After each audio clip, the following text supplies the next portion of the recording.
The member can display the annual premiums collected and those that are still to be collected in the current year.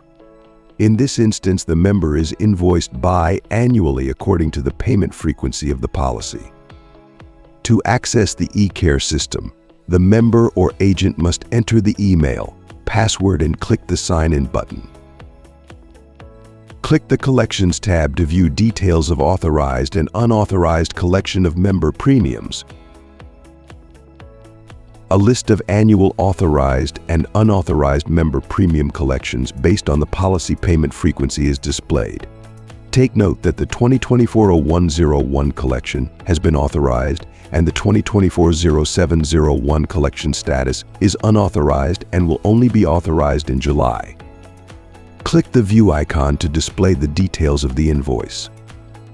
The invoice details are displayed.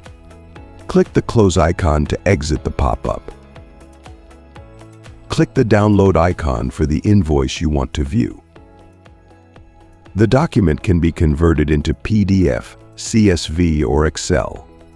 Click the Close icon to exit the screen. Click the Year drop-down to display the 2025 unauthorized premiums. Click the Download icon to view or download the Member Collection Report.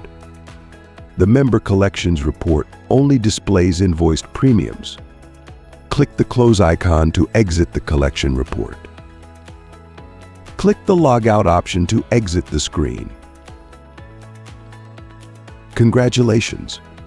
You have successfully displayed the member premium collections.